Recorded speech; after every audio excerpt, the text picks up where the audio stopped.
Stay hungry, stay foolish.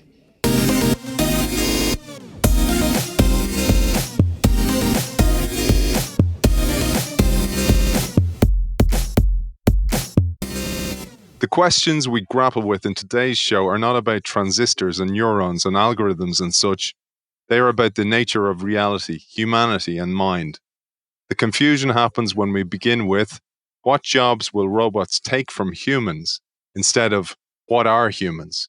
Until we answer that second question, we can't meaningfully address the first. We welcome serial entrepreneur, founder and CEO of GigaOM, and author of The Fourth Age, Smart Robots, Conscious Computers, and the Future of Humanity, Byron Reese. Welcome to the show. Thank you so much for having me. I'm excited to be here. It's great to have you on the show. I love the book, particularly because you wrote it to provide information rather than confirmation, which is a difficult thing to do. You park your own opinion and you provide us with information to make informed decisions, which really syncs with this ethos of this show. So bravo for that, Byron. Thank you. So you start the book by saying the most distinctive characteristic of the last century or so might seem to be the enormous amount of change that has occurred, but in the bigger scheme of things, not that much has changed at all. That's right. When you take a long view of humanity, what you can see is we learned this trick early on, this trick of technology, which was a method by which we could multiply what we're able to do. And that's really where everything in our modern world comes from, because your body uses something like 100 watts of power, and that's it. That's all you have. And unless you can figure out a way to magnify that through technology, that's a limit on what you can do. And I think there have been 4 times in the past that we've done something technologically so profound that it's like a whole different direction that humanity is set off on. And I think the first of these was 100,000 years ago when we got language, which is our singular ability as a species. It's why, a dozen people can take down a mammoth, because we can coordinate our actions. And we got that when we got fire, because that let us cook our food and increase our caloric intake and all that. And then I think it happened a second time 10,000 years ago when we got agriculture. And I don't think agriculture in and of itself was the big deal. What happened is when you had agriculture, you settled down and then you built cities. And with cities, you got the division of labor. And that's, that says you specialize and I specialize, and we both can be better off. And that's what gave us prosperity. And then the third time things changed was, it was really a coincidence. These 2 technologies that happened at the same exact moment. One was the wheel and one was writing. And when you get the wheel and the writing together, you have everything you need for a nation state. And both of those happened like 5,000 years ago. And in that moment, you kind of instantly got these huge empires around the world. You got Mesopotamia, Mesoamerica, and Indus and the Po, and the Nile River Basin, and the rest, all because these technologies happened. And I wrote this book because I don't think things have really changed a lot since the last 5,000 years. But I think they're about to change. And it's because of 2 new technologies also that are coming on the scene, all kind of coincidentally at the same time. And those are artificial intelligence, a method by which we can take our brains and some of what they do and put them in and get a machine to do them. And robots, where we take some of what our bodies do and get machines to do them. And to me, the big interesting question is, once you build machines that can do what your brain and body do, then, what's next for humans? And I love this because I'm going to go back over those technologies that you talked about, because I think the way you build it in the book is what really brings it to life, because we don't look upon things that change humanity as technologies. And I love the way you introduce fire, and you even talk about the story of Prometheus and how fire became the first human technology. I'd love if you shared that with our audience. The full story is kind of fun. Prometheus and his brother were put in charge of making the animals for Earth, and they're given this box of gifts that they can give them: speed and flying and all of these things. And Prometheus's brother, he just starts slapping stuff together, makes an eagle and makes of this, and he starts giving them, the ability to run fast and the ability to fly. And, Prometheus is really careful, and he just works on one. He just makes humans. And he makes them walk upright the way the gods did. And then when he came to give them a gift, he saw his brother like used them all up. There weren't any left over. And you could just see him like looking in the box saying, dude, really? You used all of them up? And so what he did is something he wasn't supposed to do, which he gave us fire. And for that, he was punished horrifically. The reason Zeus didn't want us to have fire was the power it would give us. Let us move to different parts of the world. It let us master animals. Eventually, it let us do metallurgy. It let us cook our food. I mean, it was this technology, and we learned to harness it very effectively. So I think that set us off on our technological journey. Yeah, and I love the way you talk about how it's the game changer. We were able to eat foods, proteins, we were able to eat plants that we couldn't eat before because it broke down the cellulose, and therefore it gave us higher caloric intake. And that led to the growth of our brain from this more limbic system to a more neocortex and more intelligence growth. A little known fact that if you order a steak at a restaurant and they say, how do you want it cooked? If you cook it well done, it has more calories in it, measurably more, like 20% more calories than if you cooked it rare. And that is because cooking food, in essence, predigests it. It unwinds proteins that are undigestible by people, and that all of a sudden they are. So if you cook it, it has more calories. And what happened is hunting and gathering was always kind of an iffy game. If you eat only raw food, it's actually quite hard to get enough calories to power you. And this was a big game changer because we could cook food and essentially superpower the food. And when we ate it, we grew our brains. That's what we did with the calories. We grew our brains. And that's why your brain uses 20% of all the calories you consume, whereas an animal, I mean, even a higher animal, uses maybe 8 or 10. And so we went all in on the brain. And that was a big gamble because if you add something that takes 400 calories a day to maintain, it better be doing you some good. And it turned out to be a very good bet for humanity. We're where we are on this planet because we're the smartest thing on it. And that's because we were able to increase our caloric consumption. It's an interesting question. Will we still be the most powerful thing on the planet when we are no longer the smartest? But I'm getting ahead of myself there. Yeah, absolutely. I love the way you build this because you get us to the fourth age, talking about these technological changes. And I love your definition of technology as well. It'd be great if you share that because I love the way you talk about how it's something that is the application of a knowledge to an item, a process, or a technique.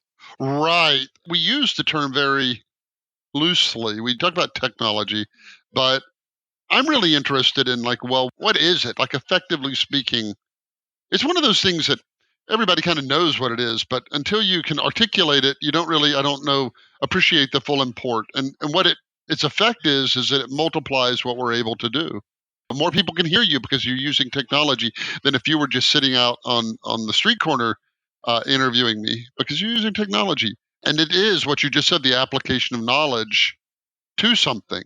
The old saying that knowledge is power is true. And it's that knowledge that we use to multiply what we're able to do. I mentioned we use 100 calories to power us. And we learned how to harness oxen to plow. And an ox eats twice as much as you do. So it's 200 watts of power constantly. And if you were somebody who got an ox and you could plow, you tripled your capability. You went from 100 calories to 300 calories. And then what we learned to do was with steam and new technology was effectively consume more calories. I mean, you can measure the caloric content of coal. It's less efficient to convert it, but you can still figure out how many calories you are using. And then, all the way up to the present day. And in the West, we use 10,000 watts of power constantly. So your body uses 100, and then you use another 10,000 watts of power. And that's essentially 100 people doing your bidding, 100 people cooling your home, 100 people laying streets for you, all because we've learned this trick collectively. There is nothing that correlates to standard of living better than power consumption. The more power you're able to consume, the more you're able to multiply it yourself, and the higher is your standard of living. And that power consumption came, firstly, as you say, from the fire, burning more calories, being able to outsource the digestion, essentially. But then the growth of the brain gave us a new technology, which you mentioned briefly earlier on, which was language, which developed our brains even further. Yeah. And if I were writing the book today, I may not have even said language because animals, you could say, have a kind of language. I really think what it was stories more than language. Stories are how you could envision other things. Like, hey, if you went around that side of the mammoth and I went around that side, stories are the way you could learn what somebody else did. Og went up and pulled that tiger's tail while it was sleeping, and Og, was eaten. Um, and really, that's what I think it is that's the essence of language. It's the ability to tell stories. And therefore, you're able to turn experience kind of into technology. You're able to convey these experiences. You can actually know something without experiencing it. And that is, I think, what gives us our modern world and our abilities. Then that idea of storytelling made humanity be able to communicate with each other in order to spread the word of, hey, this thing, agriculture, like fire, is a new technology that we can use to advance the species even further. That's exactly right. I mean, I'm fascinated by storytellers. I have to say, though, the minute we outsource these things, the minute you use fire to pre-digest your food, the minute you use writing to remember things, they change you and you become less able to do those things. And I mean, it's true. People in the ancient world used to have vastly better memories than we had because, and I don't mean far ancient, I mean like Roman times, because if you couldn't write something down and you couldn't look something up, then if you wanted to know something, you better remember it. And we know stories of a Roman general who knew the names of all 20,000 of his troops and the names of their family members. I mean, I can't remember my, PIN number for my bank account. And Plato, by the way, clued in on this. I don't know if I mentioned this in the book, but You do, yeah, you do. he said, with writing, you haven't invented a system to remember anything, only to remind you of things that you have forgotten. And he predicted that when you have widespread technology or writing, your memories would suffer. And so these technologies, they superpower us, the capital U us, like what you're able to do. But, me and a smartphone are smarter than me alone. But take the smartphone away, and I might be worse off than I would. It's known as digital dementia, is this outsourcing, and then you Right. lose. Actually, I had never heard that. Yeah, digital dementia, and we see this everywhere. Like, do you hear about the study with the London taxi cab drivers who Of their brain? course, the knowledge, right? Yeah, because they compared the London taxi drivers to the London bus drivers, and the London taxi drivers had to learn all the streets, and their brains grew when they did that. Is that the one? Absolutely, yeah. I find that stuff absolutely fascinating. So first, fire let us cook, which developed our brains, which gave us language. Then agriculture let us settle down and build cities and accumulate wealth. And as you say, only 5,000 years ago, writing brought us the third age. Knowledge could be then copied and transported around the world, which meant society could communicate with each other more than it ever could before. Yeah, it meant that what you knew could live independently of you. It meant that what you knew could travel in multiple directions at once. It meant that laws could be propagated. Before, knowledge was a very fragile thing. You may have lived your whole life in a village of 150 people. And if somebody picked you up and dropped you 20 miles away, you may never get home. Like, you had so little knowledge of the outside world that, and then if you died, everything you knew was forgotten unless you taught it to somebody, but they may have misremembered it. Eventually they forgot. And so you could see how progress would be so slow if nothing was written down. And then all of a sudden we learned this trick. We're going to, write things down and to remember them. It's an interesting debate about what were the first things we wrote down. Were they inventories? And so it was really a market thing that created it? Were they religious texts? Was it religion that created it? We don't really know. We do know that once writing took hold, and it appears to have developed kind of independently in multiple places, it was so useful. At the beginning, only a few people could do it, but it was so useful that we quickly found value in everybody doing it. It's hard to believe that it's only 5,000 years old because you can count those generations. That's under 100 generations of people. But you could get back to when we didn't have writing. And what that means is that everything older than that is literally prehistoric. So dice are prehistoric. beer is prehistoric. These things predate. It's kind of like, sharks on this planet are older than trees. And when you just start to think about something you assume has been here kind of forever is actually quite new. And writing is like that. And then, like I said, it's just a coincidence that we got the wheel at the same moment. And history only really begins, the written age, 5,000 years ago, which is fascinating. And this is what I loved, the way you build the book up to the fourth age. Writing meant that rulers could create legal codes and that those codes could be distributed and enforced, which gave way to wealth and money appearing during the third age as well, which is interesting because this is where the division of wealth started as well. That is very true. When we all hunted and gathered, there was no wealth. You might have found a handful of grub worms, and you could have hoarded those grub worms, but the next day they'd be dead, and you're no better off. So you had no way to accumulate any wealth, and frankly, no interest in it, because you unquestionably would be sick if every day you had to kind of gather what you were going to eat that day. You were going to be sick, and so you would need somebody else to gather for you. And so you had to gather for other people. So you had this kind of loose communal sharing. You had to. And the minute you had excess, the minute you had surplus, and the minute you could store wealth, you could build silos and store grain, you could accumulate cattle. That was, the earliest coins had a cow's face on them because that was probably the earliest form of wealth, were accumulating herd animals. And the minute you could do that, what we found is that some people were more talented than others, and therefore some people accumulated more wealth than others. And that was really a function of technology. I mean, if technology multiplies what you're able to do, technology allows people to make more wealth. And the more technology you get, the more division of labor, division of rich and poor you get. Napoleon talked about this very explicitly, and he said, one of the real challenges of technology is that it allows the rich to get ever richer. And so he had kind of mixed feelings about it because, those would be challenges to his power and all that. But if we went back in time 1,000 years and Bill Gates and I worked on a farm together and he had a hoe and I had a hoe, we would be about the same, because we don't have any technology. Flash forward to the modern world, he has all of his wealth and I don't, because he has figured out a way to use technology to multiply what he's able to do. And that is how we got the rich and the poor.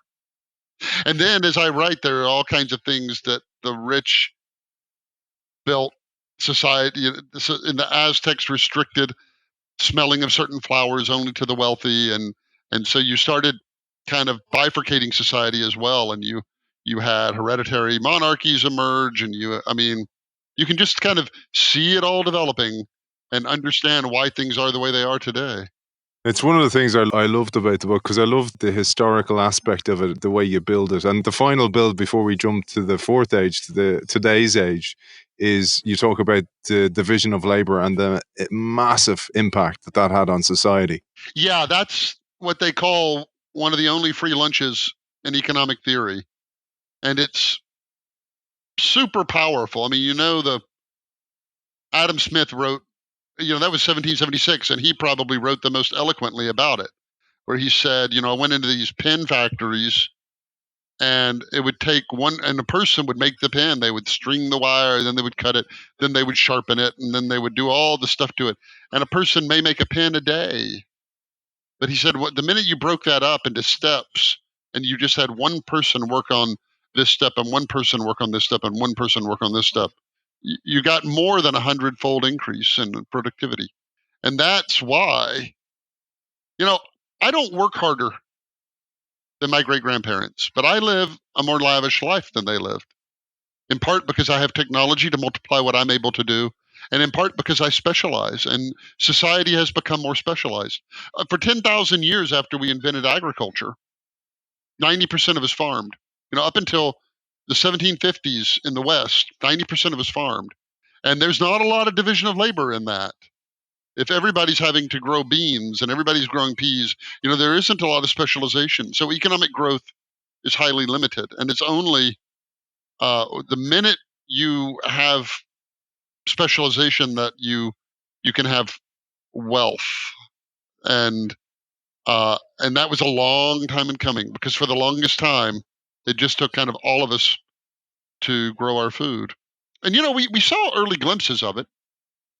You had the Italian Renaissance, for instance, and you were still in a world where 90% or more were farming, and then you had people who were in the military, and then you had the clergy, and then you had a very, very few people left over to be Michelangelo and to be Da Vinci and to be Raphael.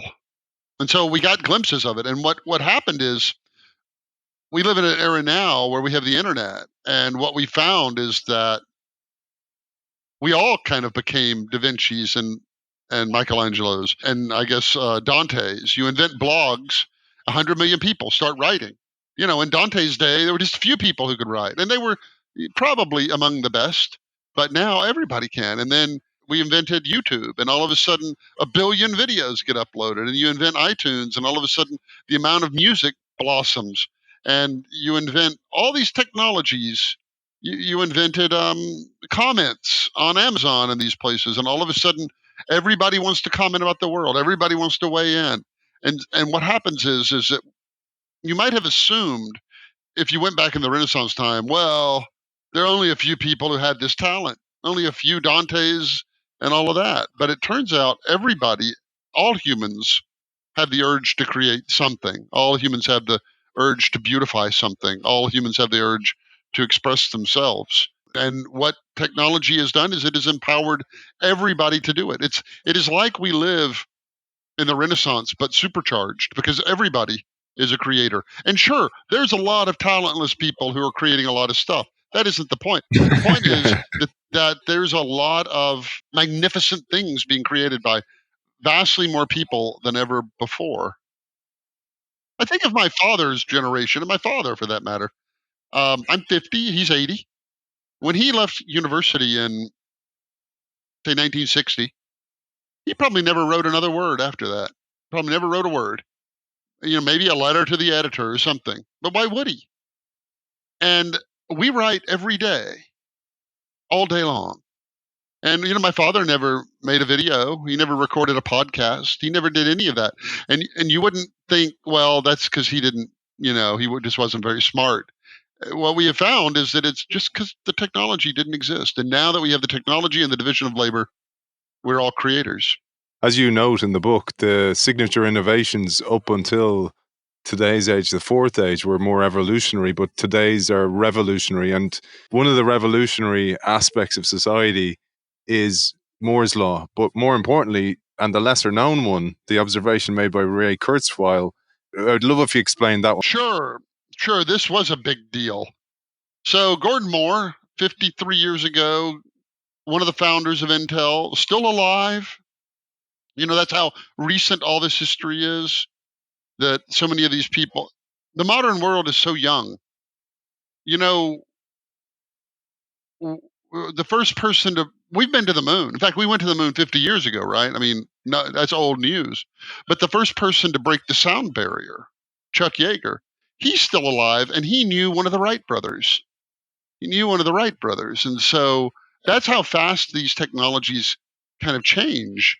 You go from the Wright brothers to Chuck Yeager, who's still alive, and here we are. We went to the moon half a century ago.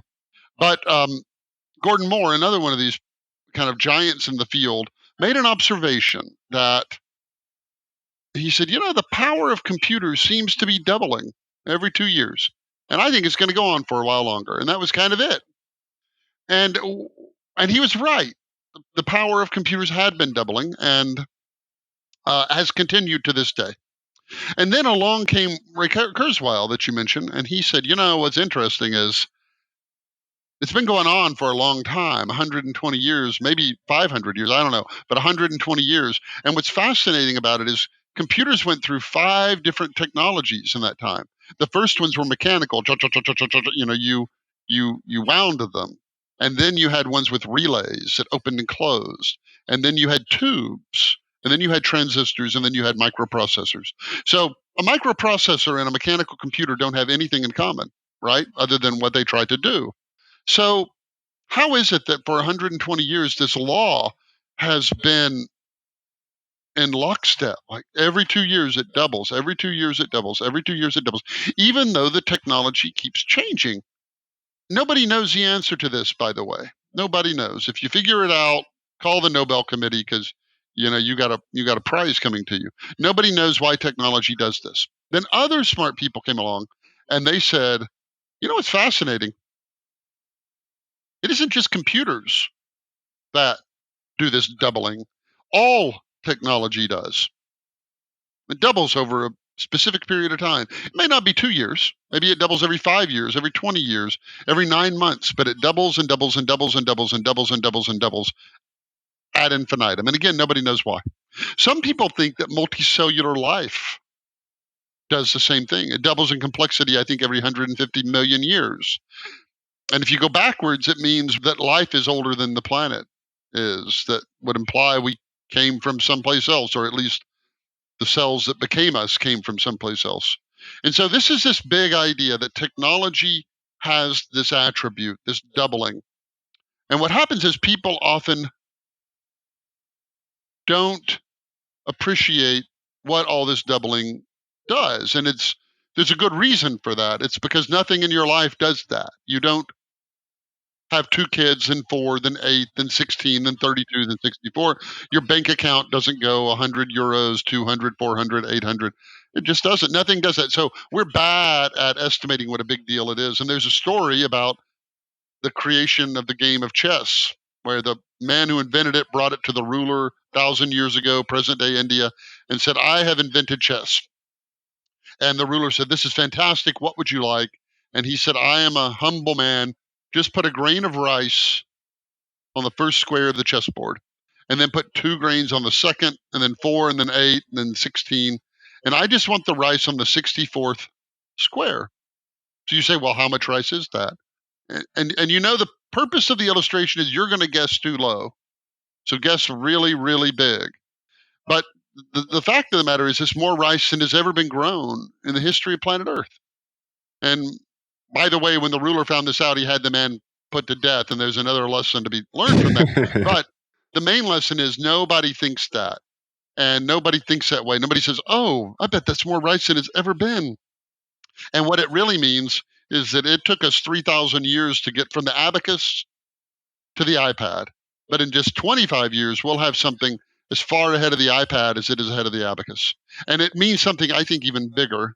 And that is that if technology advances and doubles and doubles and doubles, I think it means that we will solve all technical problems. And let me explain that.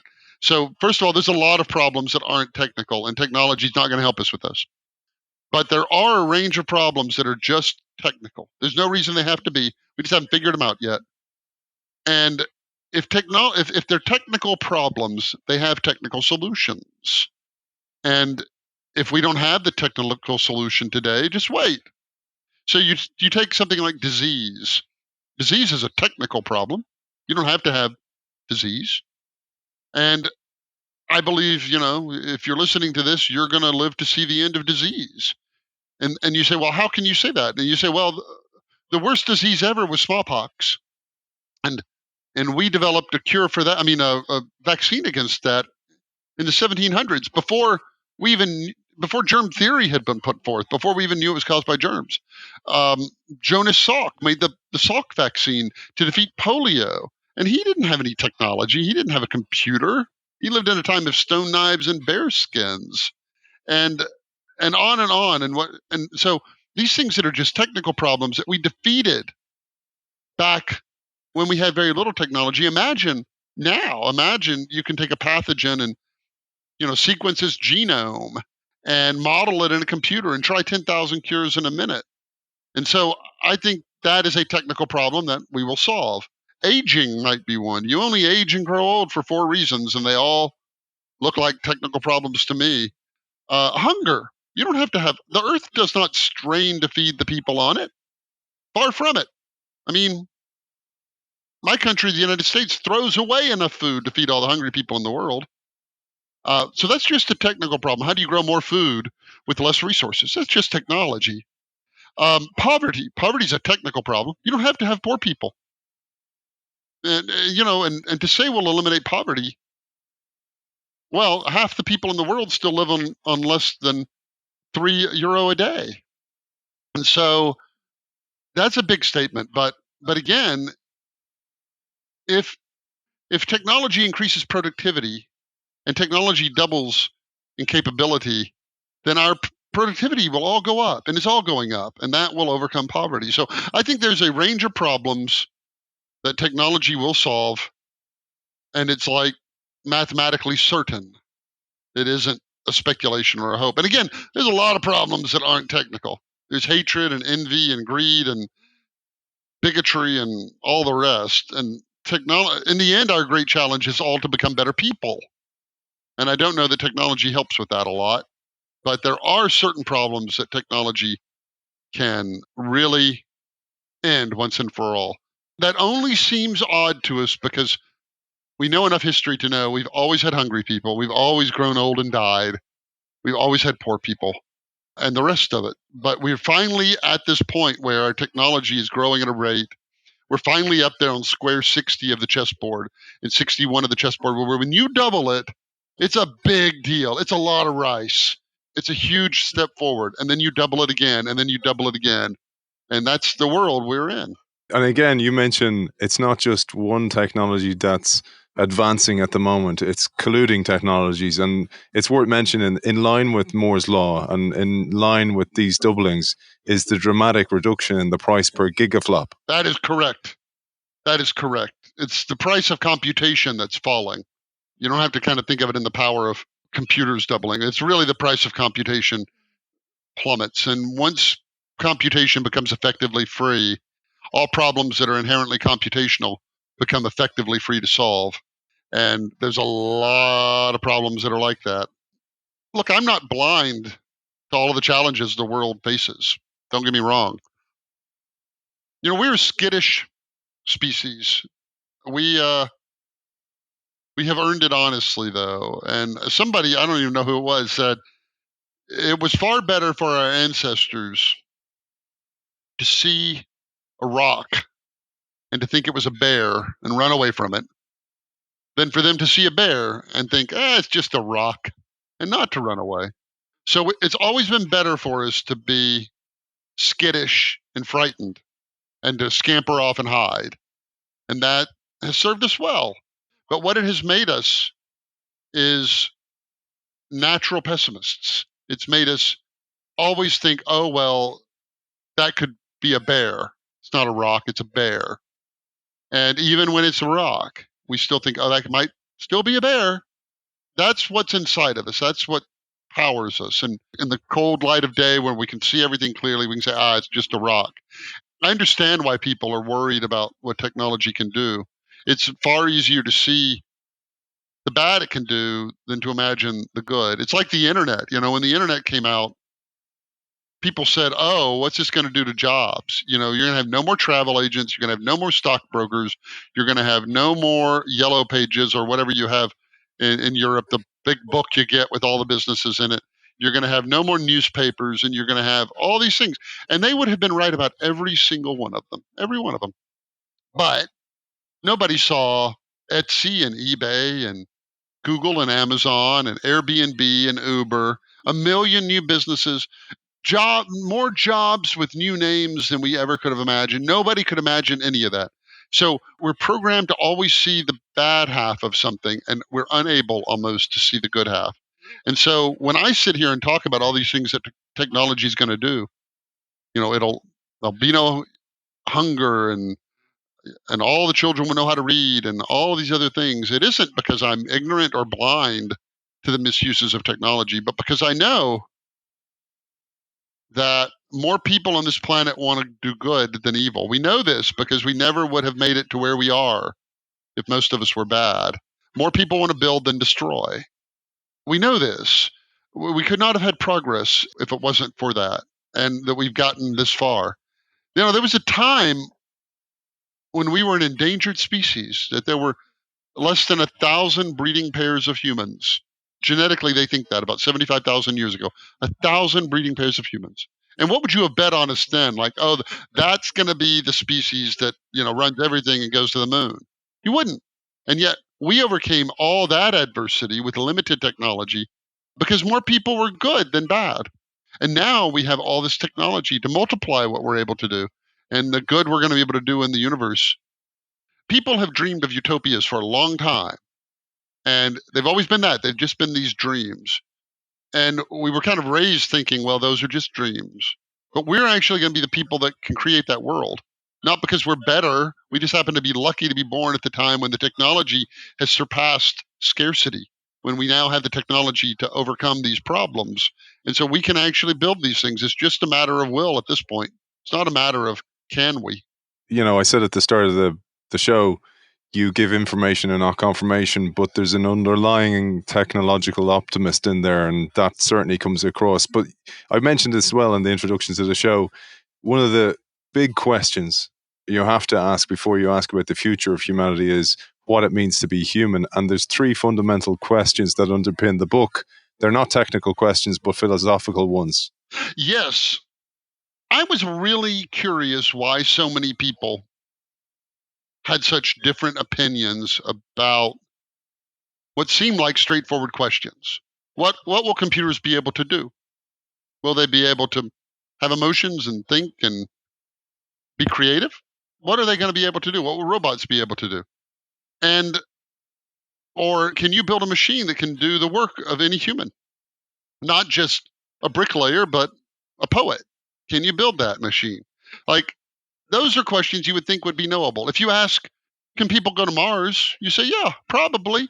When do you think we'll get there? I don't know, 10 to 40 years. And everybody would agree with that. But when you ask these questions about automation and artificial intelligence and robots, you get people all over the map, all over. And I mean smart people who are in the industry. And I was very curious about why that was.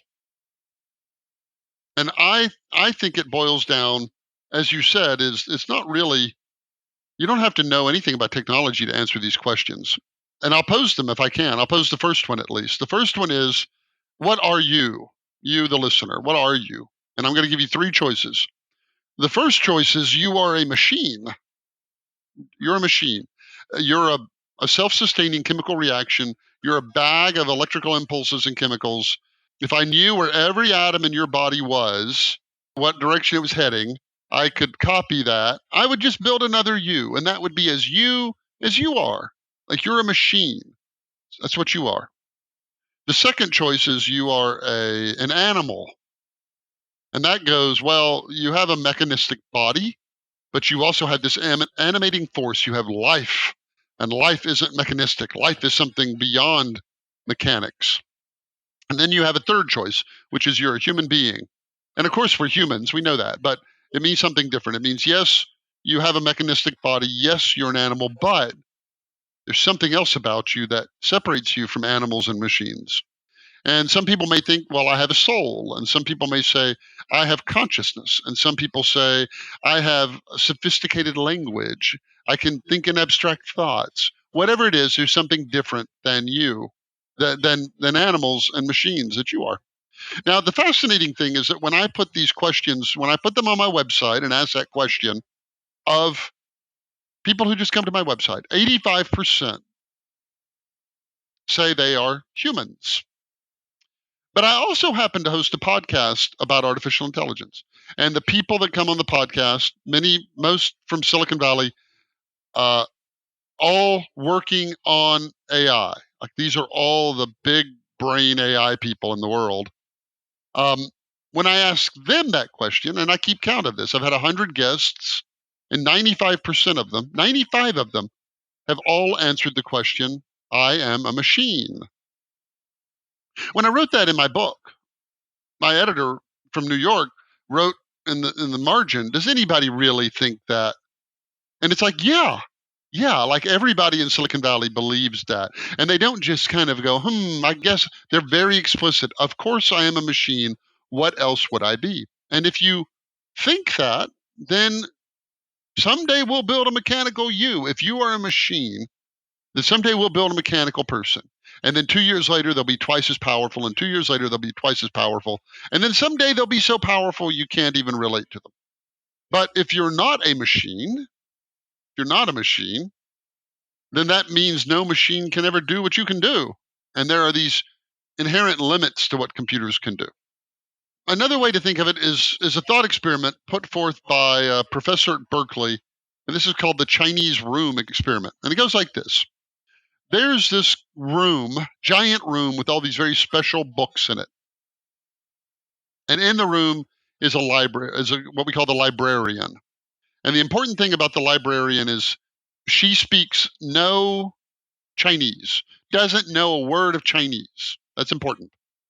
Now, outside of the room, there are Chinese speakers, and they write questions in Chinese so that they're writing the symbols on pieces of paper.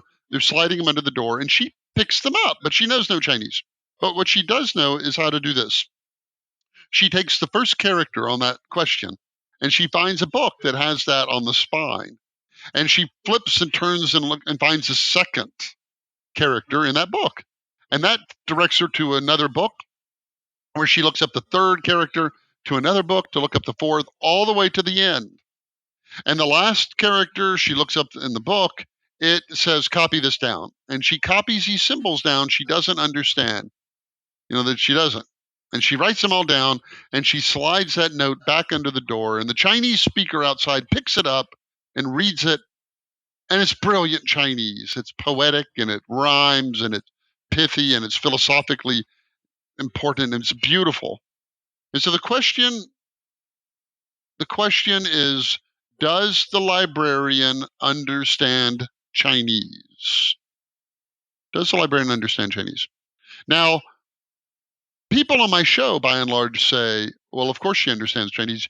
You can't have a conversation with somebody in Chinese and then say they don't understand Chinese. And by the way, this room passes the Turing test. Those Chinese speakers outside of the room have every reason to believe somebody in that room understands Chinese because they're sliding questions, getting answers, right? But the point is that this is all a computer does, is it takes a symbol and it looks it up in memory and it goes to another location in memory and another location, and then it outputs something, but it doesn't, understand what it's outputting, or does it? Now, a lot of people look at that and say, no, the librarian doesn't understand Chinese. She just has this trick that makes it look like she understands Chinese. And that's really the central question, which is, if the librarian doesn't understand Chinese, then a computer can never understand anything. And if a computer can't understand anything, you can never really have artificial intelligence. You can't have true intelligence without understanding anything. There's one final example of thought experiment like this, and it's called the problem with Mary. Mary is a hypothetical person who knows everything there is to know about color. Like at a godlike level, she knows everything about color. She knows how photons and light hit your eye, how that stimulates the cones and sends a signal to your brain, and how your brain processes it and how your brain perceives it. She knows everything about color. But as you may guess, she's never seen color. She's in a room that's black and white. And then one day she opens the door, she goes outside, and she sees red for the first time. And the question is, did she learn anything? Did she learn anything when she saw red for the first time? You may say no. She knew everything about color. She learned nothing by seeing it. She knew everything about it. But if she knew everything, what more could she learn by seeing it? But somebody else may say no. Knowing something and experiencing something are two different things. And if you think that, by the way, you're what's known as a dualist. If you think that knowing something and experiencing something are different, then it's unclear that computers can ever experience anything. They can never experience the world. They can measure temperature perfectly, but they can never feel warmth. And if that's the case, you can never have artificial intelligence. If a computer can't experience anything, then it's incredibly limited in what it can do. It can just measure things. It may be able to simulate intelligence, but it can never actually be intelligent. And let's use that then to jump onto the idea of robotics. So this future of the robots running the world powered by AGI, so artificial general intelligence, and the challenges of that, because a robot's very good at doing a very singular, isolated task. And as you said, in the world of division of labor, we all became specialists, and specialism is what a robot does, especially the more defined the task, the better the robot is at it. But there's so many basic things we take for granted as humans that a robot is miles away from doing. Right. I mean, I think, just to lay my cards on the table, in the book, I try to present all these different views as honestly and straightforward as I can with no biases. I try to explain them all, understand them, talk about their pros and cons. But to be very clear, I don't think robots can do most of what people do. I think people are magnificently versatile and complex, and I think robots are very simplistic. And I don't even know that they're capable of doing the kinds of things we can do. You know, they're really good if you're in a factory of welding the same spot over and over. Like, they're really good at repetitive motion in a very controlled circumstance. But if you ask them to be a waiter at a restaurant where all of a sudden, somebody says, my little baby just spit up, can I get a rag? I wanted more pepperoni on my pizza, whatever, like all of the versatile, rich tapestry involved in that job of every kind of person and situation being different.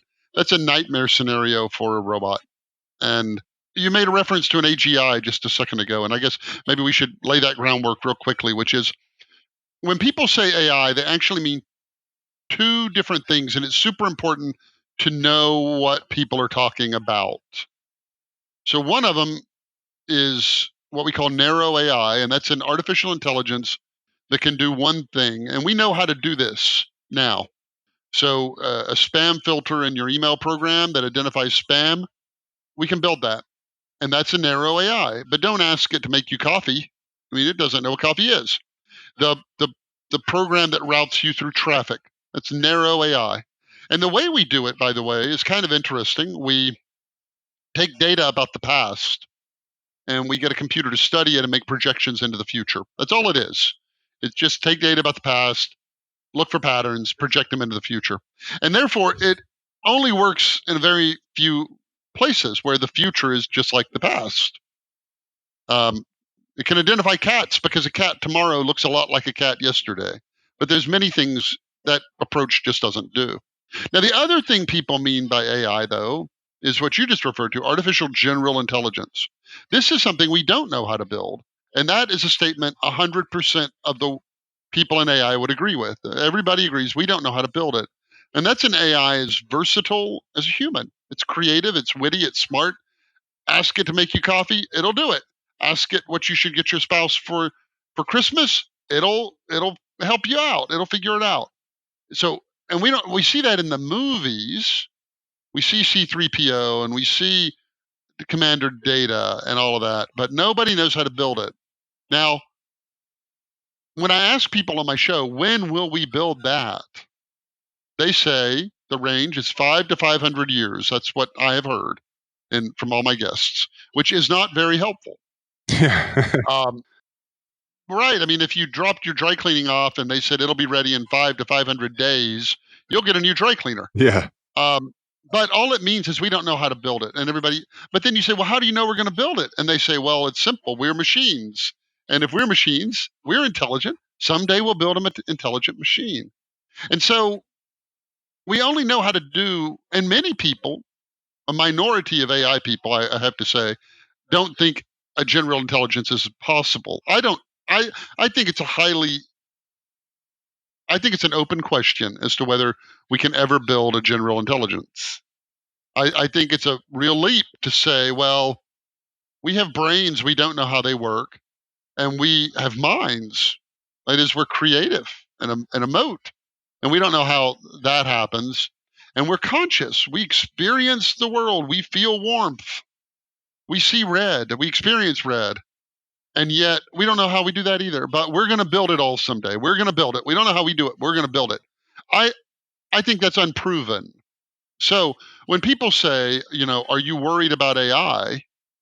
Well, it's like, which of those two things are you talking about? The first one, narrow AI, the only thing people worry about that is it going to take jobs?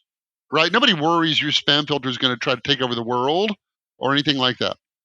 When you hear these Silicon Valley titans say, like Elon Musk says, AI is an existential threat. And Stephen Hawking, the late Stephen Hawking said, it may be the last thing we make or allowed to make, or it may be our last invention. They're not talking about AI the way we know how to do it. They're talking about this other thing we don't know how to build, this general intelligence that would have all these capabilities that we don't know how to build. It's worth pointing out, by the way, very few people are working on general intelligence. Probably 99.9% of the money in AI goes to solve a simple problem. How do I spot tumors in an X-ray? The number of people working on a general intelligence is probably, I don't know, a dozen groups. Carnegie Mellon, OpenAI, Google. I mean, there's very few people working on general intelligence.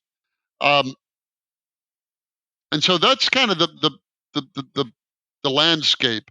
And so when we talk about jobs and robots, I assume the question you're asking me is about narrow AI, this thing we know how to do.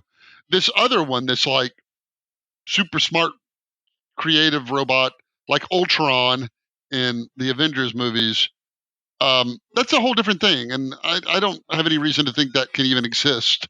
But if you ask me about robots with this narrow AI, then the only concern people have is around jobs. And I don't actually have that concern. And the reason I don't have that concern is technology only does one real thing, is it increases productivity.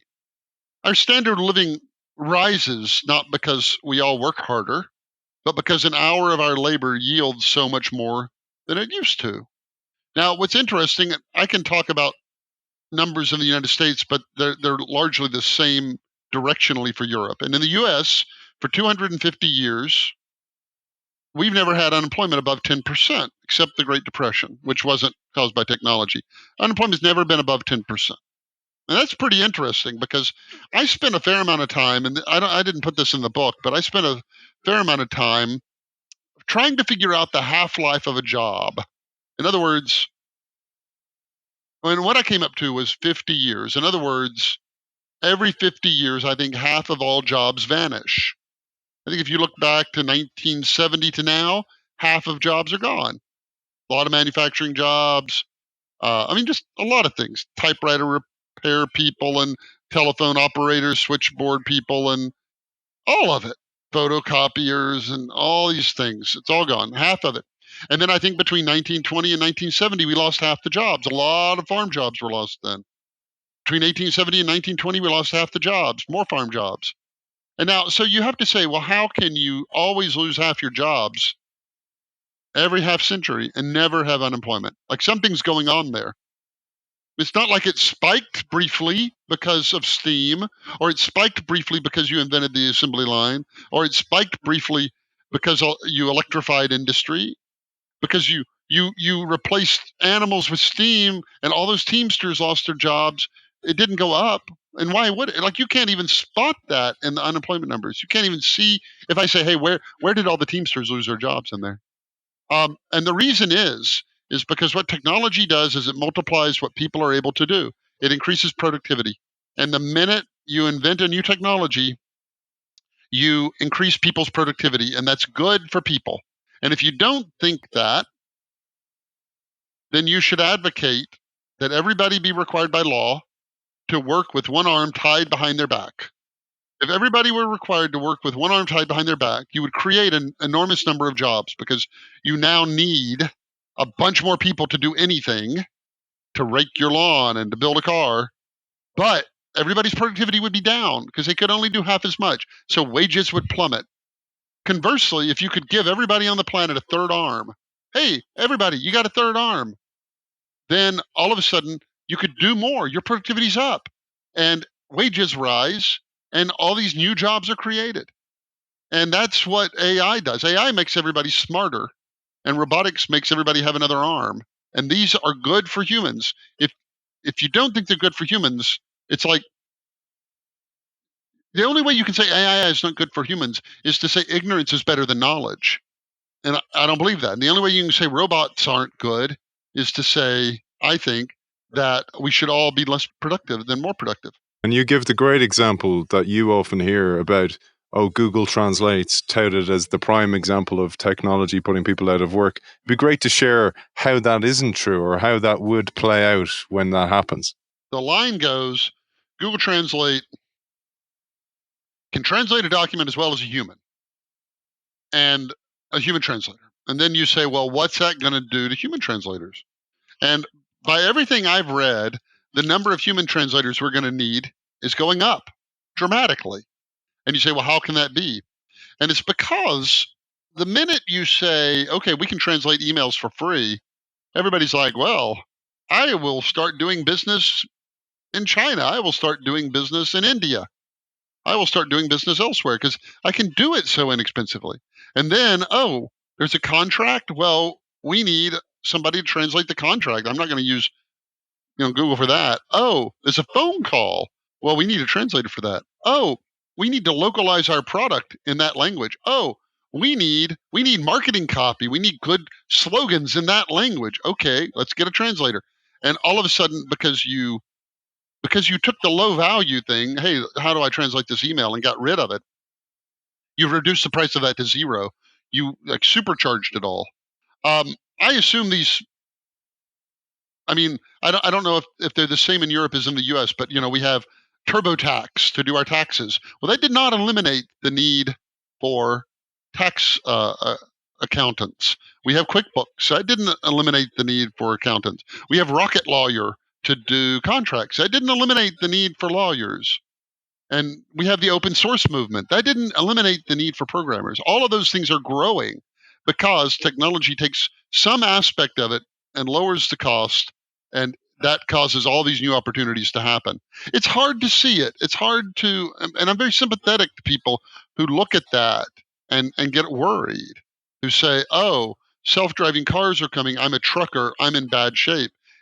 And I understand, like, that's your livelihood and all of the rest. But these are great opportunities because by lowering the cost of something, you cause people to consume more of it, and when they consume more of it, you create all these new opportunities. We do fear technology. You give the history of that because when people look back in 100 years on us and stuff we would have feared, it's like us looking back, say, till 1891 when people widely feared electricity. And I love the story you told about Benjamin Harrison, President Benjamin Harrison. He was the first president who had electricity in the White House, but he was afraid of it. So he and his wife were afraid of it. They would never touch the light switches. And so they had the servants turn the lights on and off because they were like afraid of it. But it goes way back. You're right.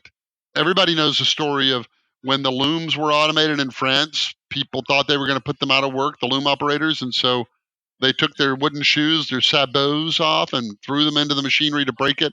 And they gave us the word sabotage. There were the thresher riots in 1820 in England that people thought the automatic thresher was going to put them out of work. You had the spinning jenny. They were going to burn down the house of the guy that invented that. When the London Times was the first issue was printed with steam power instead of animal power, the people that did the animals threatened to destroy the machinery, and they had to be kind of talked off the ledge. I mean, it's the history of look, and people are only afraid of labor saving technology. Like nobody throws a shoe in an air conditioner or something like that. That doesn't put anybody out of work. But if it's a labor saving technology, people think that's bad for me, and it's rare that it is. Now look, half of jobs are lost every 50 years. Half of jobs are lost. But the great thing about humans is we're all capable of learning things, all capable of learning new things. That's our great. People ask me all the time. Number one question I get is, what should my kids study today to be relevant in the future, to have work in the future? And I think back, I'm 50 years old. I think back to when I was in high school. There's only one class I could have taken then that would be really helpful to me today, and that's typing. That was it. That's all I could have taken. And yet I'm okay And the things I learned in university, they aren't what I do on a daily basis in my job. Most people, I mean, if you're a technician, you probably learned in school, but then you apprenticed. So most of us, what we do in our day-to-day job, we learned kind of as we went. And all humans are capable of doing this. And so I don't actually think it really matters kind of what you study. I really don't. Learn how to learn how to teach yourself new things, learn how to work in teams with others, learn how to read body language and communicate clearly and all of that, and you're going to be fine. You're absolutely going to be fine. Communication and human skills, as you say in the book. And you have an online interactive version of a Can a Robot Take Your Job quiz on byronreese.com. Yes, it's 10 questions that try to say, is a job able to be automated? Very few actually are. Oftentimes, things within a job can be automated, but the whole job can't be. And the kinds of questions are things like, are 2 days of your job exactly the same? Does your job require any mobility? Does your job require empathy with people? And so it's got 10 of those questions, and then it scores the jobs. And we're going to release a report that kind of sums it all up. But very few jobs actually can technology, there are, order taker at a fast food place. Technology can probably do that. That job will probably be eliminated. There are more like that. People may be familiar with a piece of research that came out of Oxford a few years ago about technology.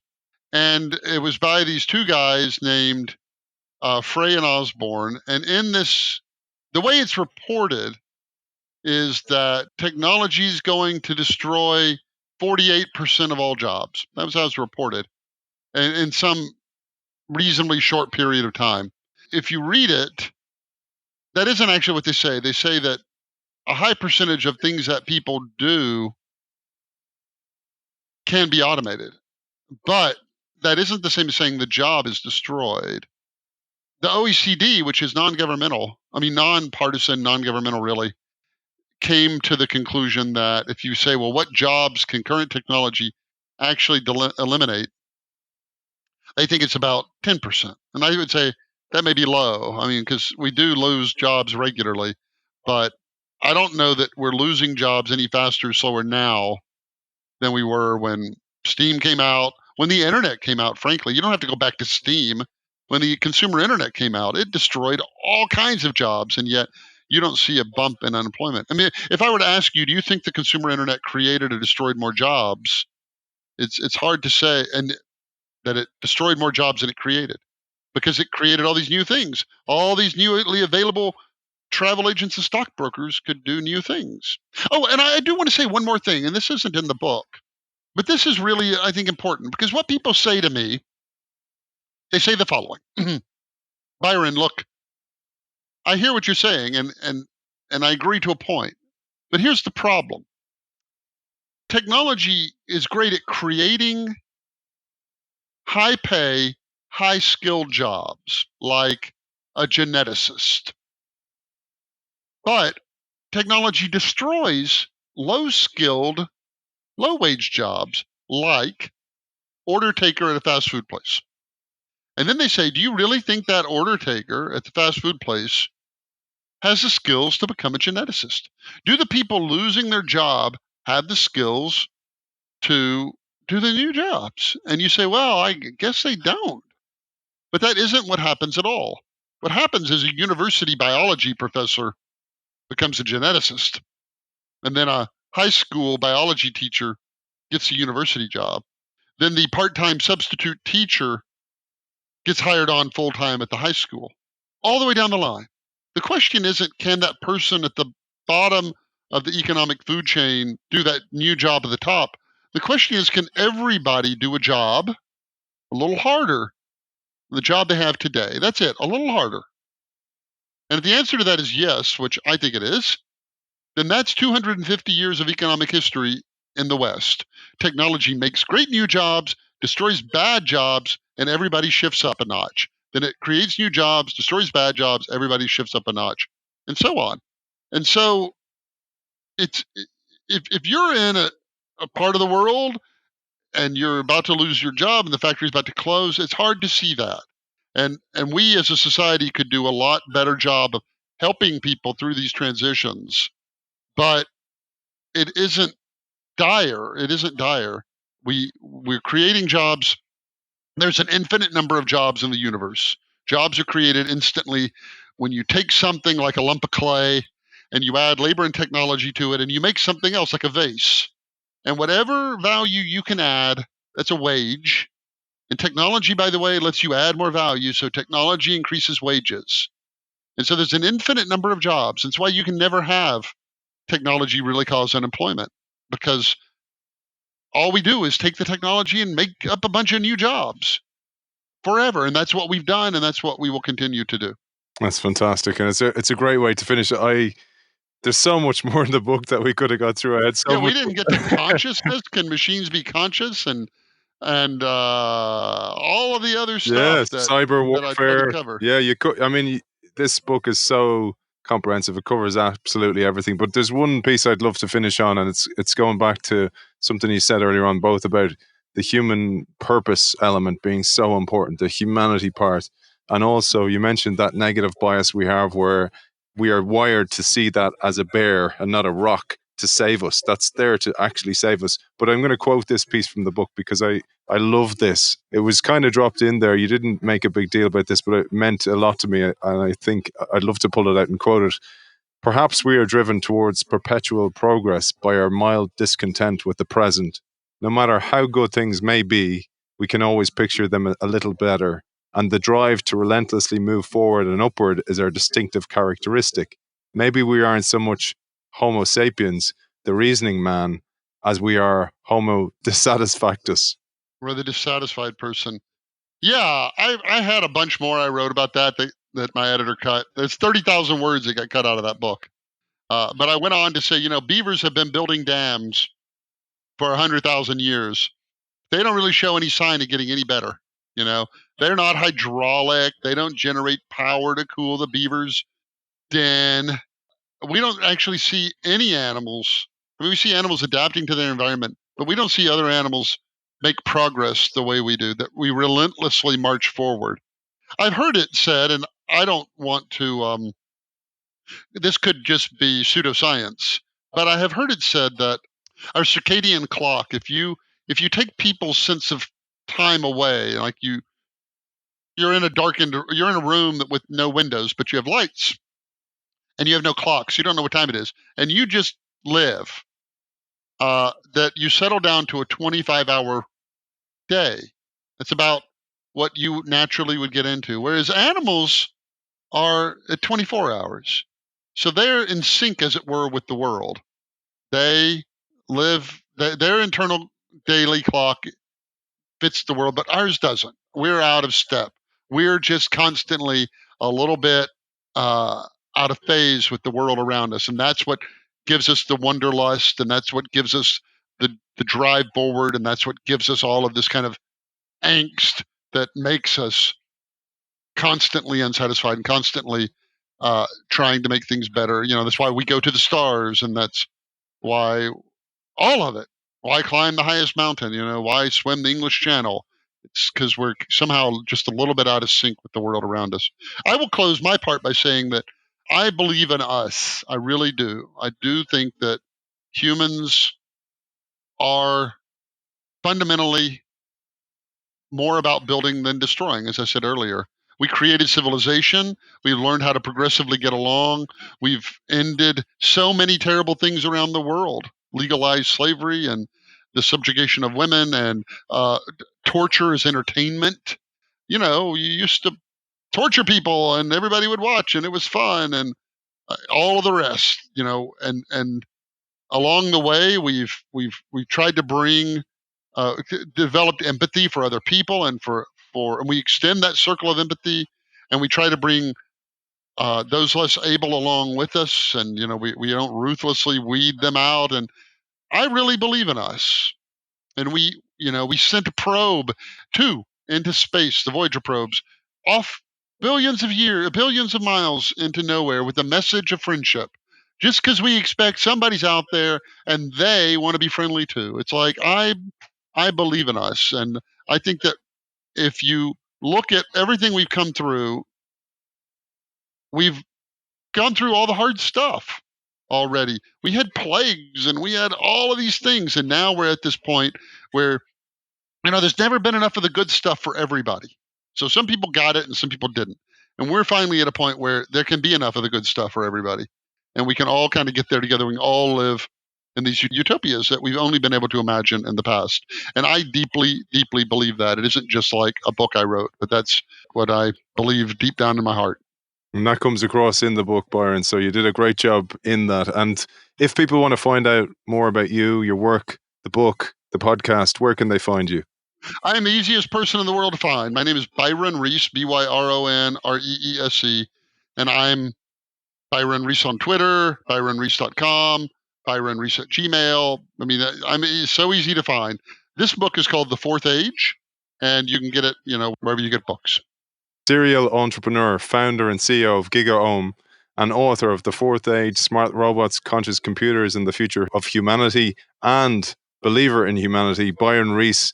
Thank you for joining us. I had a great time.